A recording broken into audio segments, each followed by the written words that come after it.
Hello everybody, Helicrasher here. I wanted to make a short video about my Terret 450 Pro, otherwise known as a Line 450 Pro. It's identical frame, identical head setup, other than it's got the name Terret. All the parts are interchangeable with a Line.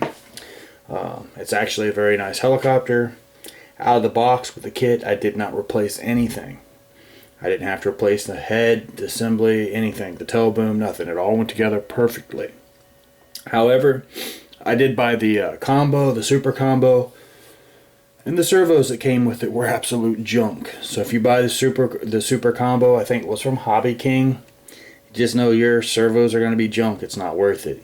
Even the ESC that came with it is junk. I replaced the servos with High-Techs, and the ESC, I replaced that with the Align ESC, and I'm running the Align tail servo.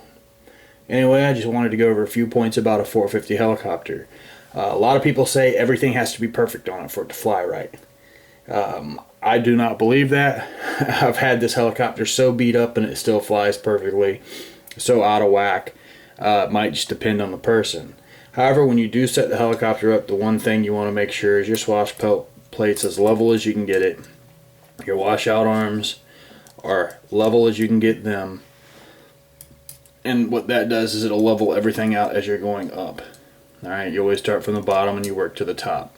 Then you get up here and you need a trusty dusty pitch gauge. I'm not going to power my helicopter up or any of that sort of stuff because everything's set up right for me. You get your trusty dusty pitch gauge. See the pitch gauge here, it goes 15 at the bottom, 15 at the top. Whatever. What people won't tell you, they're like, you have to always be at 0 when you're setting up your helicopter. You got to get to 0. What people won't tell you is sometimes 0 is impossible. It could be blades, could be anything. Not necessarily meaning the way you set your head up is wrong. If you have 1 degree negative at the top or 1 degree positive at the top, or even 2, it is not going to hurt anything. You can adjust all that out with your radio.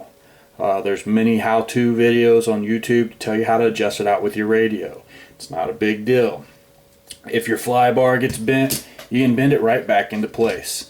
The only thing that's really going to mess the helicopter up is if you don't put Loctite on it, and if your feathering shaft's not completely even on both sides, it'll throw it out of balance, or if your blades aren't balanced.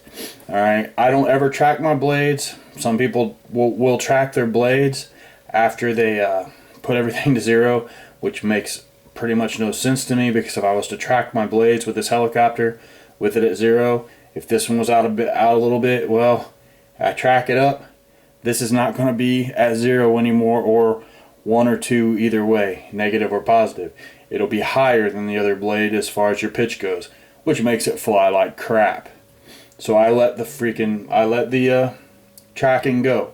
Normally the tracking will be dead on, or once in a while it'll be a little bit off. It's not going to hurt anything. It's never hurt anything for me. I mean, I haven't had any problems. Of course, I've only been flying for about a year now. I'm not into heavy 3D yet. I'm learning inverted flight and funnels and all that good junk. Thank you.